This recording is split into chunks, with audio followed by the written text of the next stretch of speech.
afternoon, gentlemen of the press. This is my first rodeo. I've never had to ask to speak to you like this, especially at such close quarters.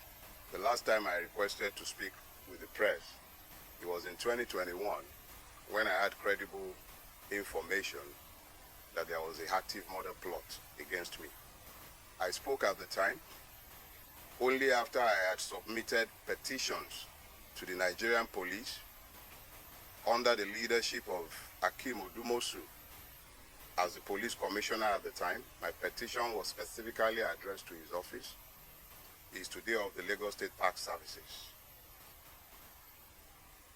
At the time, I mentioned 3 names with specificity. Included amongst the 3 at the time is a traditional ruler in Lagos State. I did not go to social media to mention any names because my intention was not to scandalize, but to seek the due protection of the law. I equally copied this letter to the Director of State Security Services in Lagos State. These petitions were duly received, but neither were acted upon. That was in 2021. I trusted to God for my safety, and unlike many others, I refused to flee Nigeria, even in spite of the knowledge of the fact that people in very high offices were after my life. I did not go to social media. I wrote due petitions to state security services and to the Nigerian police. Duly received, names specifically mentioned, nothing was done. There were 6 persons in that meeting. I mentioned only 3 names. Now, fast forward. On the 11th of November, we received, a letter was received in my former office, my law practice, where the office had left now, inviting me to Zone 2, Onikon. That's the Lagos and the Nigerian Police Command Zone 2 at Onikon. A letter signed by DCP, I believe Nwoga or something. The DCP signed the letter. And they were said to be on a dispute resolution or something along the line, and my attention was required. I received that letter on Monday the 11th, right? Yes, Monday the 11th. And I was required to come on Wednesday the 13th. I had a medical appointment that morning, a very urgent one. I shelved it. I attended Zone 2. They asked me to be there by 10 o'clock. I was there. I was there by 9:45. On getting there, I was presented with a petition written by a lawyer purporting to act for no less a person than the very best friend of our president in the Nigerian branch, Mr. Tony Elumelu, alleging that I had defamed him and cyber-stalked him. I struggled to maintain my composure because I was exceedingly provoked by the frivolity of the stupid, very stupid, self-indulgent petition. But I answered it because I was asked to write a statement. And I wrote my statement, owning each and every word that he alleged that I said in defamation of him.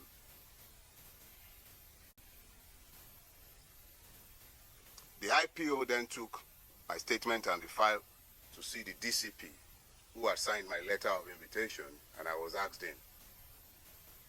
I'm giving you this background because they are all germane. Yeah. The gentleman, I believe DCP Nwoga, then said I should be given bail and I should go. And whenever they needed me, they would send for me. And I felt that this was classic police harassment. So I told the gentleman, I have written a statement in response to a clear allegation. There are no ambiguities. I have not denied what he claimed that I said. But I am saying that there is absolutely no crime. There is absolutely no crime to be found in what I had said. And what did I say? Somebody asked me on Twitter. Somebody tagged me and asked a question. The person asked if I thought Mr. Tony Elumelu might, in 2027, support a person like Peter Obi to become the president of Nigeria, just as Elon Musk had done similarly in America. And I answered, how can you possibly be asking that of Tony Elumelu? Tony Elumelu is a member of the Nigerian ruining class. A veritable member, a beneficiary of the system. Why would he fight against the system? I think then I translated the Yoruba proverb, I said he's an impoverished rich man. That was the extent of everything I said. At best, you call that vulgar abuse. So I was actually quite irritated that a man as... I expect that someone like Tony Elumelu should be too busy to be nitpicking about what opinion anybody might have to say, whatever anybody might have to say about him. Least of all, someone like me, tiny me, who am I that I am of interest or that he cares about what I have to say? I'm admittedly a madman. I told all of you severally. So I didn't think I should be of interest to Tony Elumelu. So I was irritated, and I made my irritation clear. And I told the gentleman, DCP Nwuga, if you have a charge for me, keep me in your cell. Today is Wednesday. At the latest, by Monday, you should be done drafting your charges. So keep me in your cell. When it is Monday, you would have been done with filing your charge. You can then take me to court. They didn't build your cell for goats. The people in there, they are not animals. Me, I'm not taking bail. At this point, he went up to what I now later realized was the AIG's office. Long story cut short, after some back and forth, the AIG asked us to come in because Nwuga was in, we were outside. I was outside. Well, you pardon me, I don't know how to pronounce this, everything. So we were outside and we were eventually asked to come in. And it was at that point that I recognized that lawyer. The lawyer who wrote the petition had been hanging around whilst my statement was being taken, whilst I was in the DCP's office. I didn't know who he was, but now he was in the AIG's office. And the AIG asked him, do you have the authority of Mr. Elumelu to write this petition? He said, yes, he did.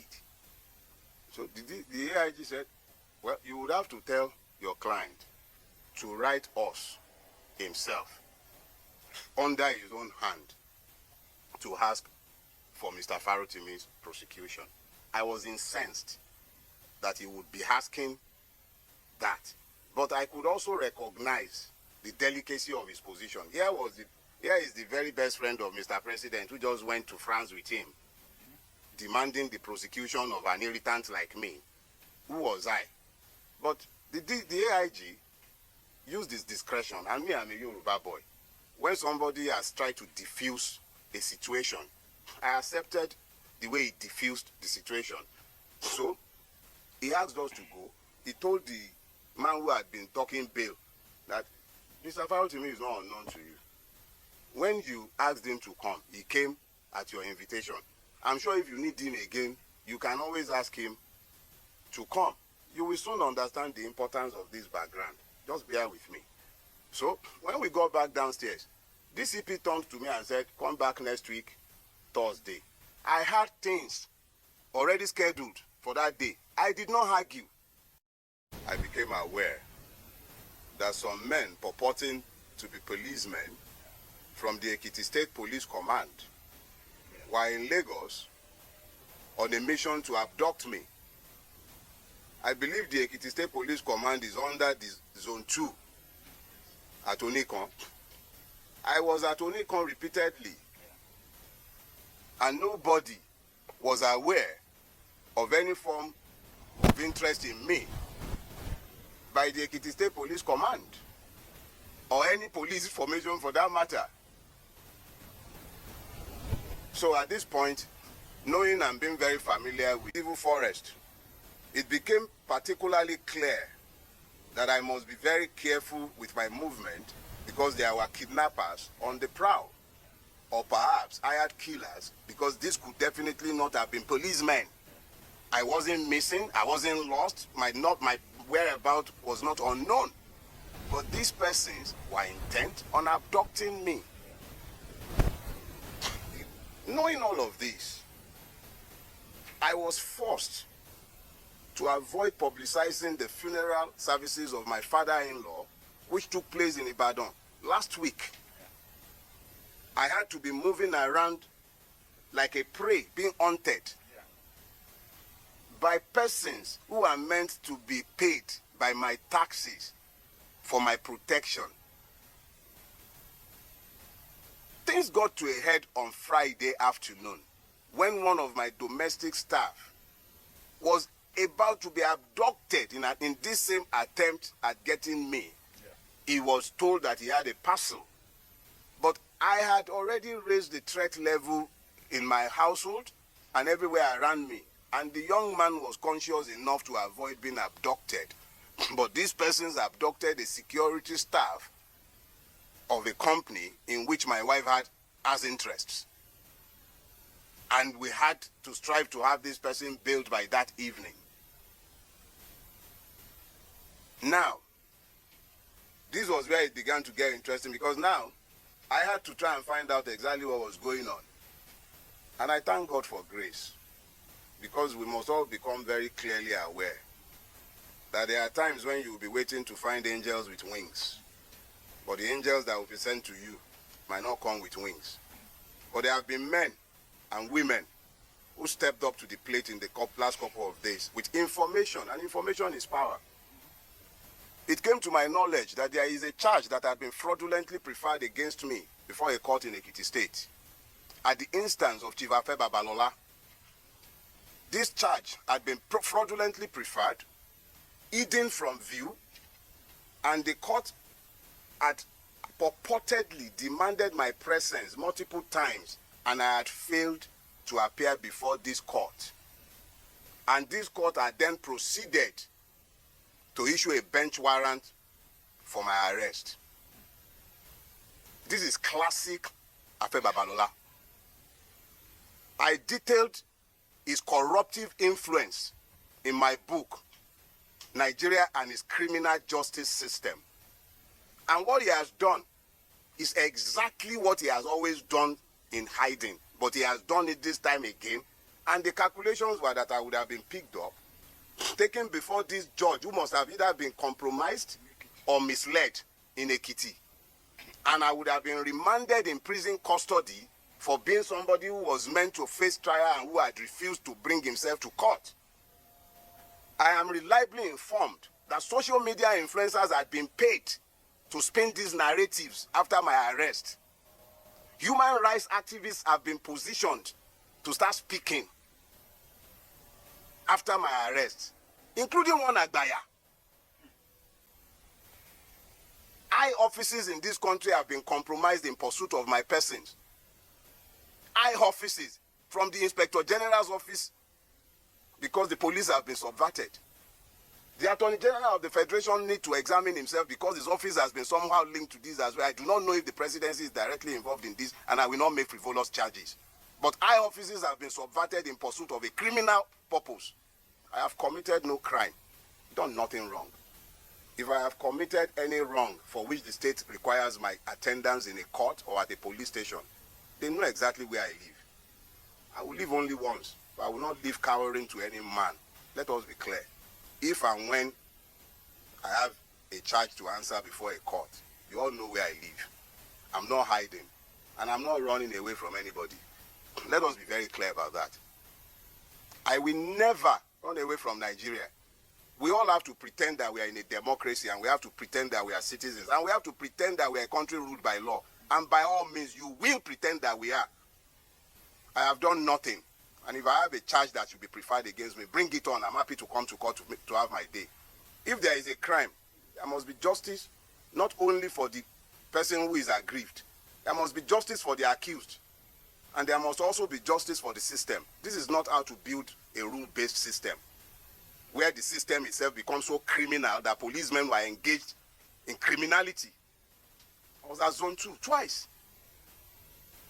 But this, they never reported in any police station in Lagos. Never. This was a rogue operation designed to achieve a criminal purpose. Gentlemen of the press, I'm a Nigerian, what and all. I'm not different from any one of you, but I desire a better Nigeria. And in my desire for a better Nigeria, the only weapon I have employed, whilst others have picked up guns, whilst they've picked up lies, blackmail, the only weapon I have ever used is the truth. It is sufficient both as a weapon and as a defense. If you are not happy with anything I have said, whether it is the one that is busy complaining that I say that he's an impoverished rich man, or the one that is angry that I told the truth of his corruption of the society, or any one of them that are angry about what I have done, the only thing that binds all of us, and by which we are bound, is fidelity to the truth. If I have done anything wrong, drag me to court. Stop all this underhand surreptitious move, and let me be very clear. A petition is on its way to the National Judicial Commission. Let it find out exactly who this judge is. I will not dignify this fraud. I will not dignify it. I have already filed a fundamental human rights enforcement suit against all the parties, and I will submit all the necessary petitions both to the Police Service Commission and to the Judicial Service Commission. This is fraudulent and is fraud in the face of the entire nation. Thank you very much.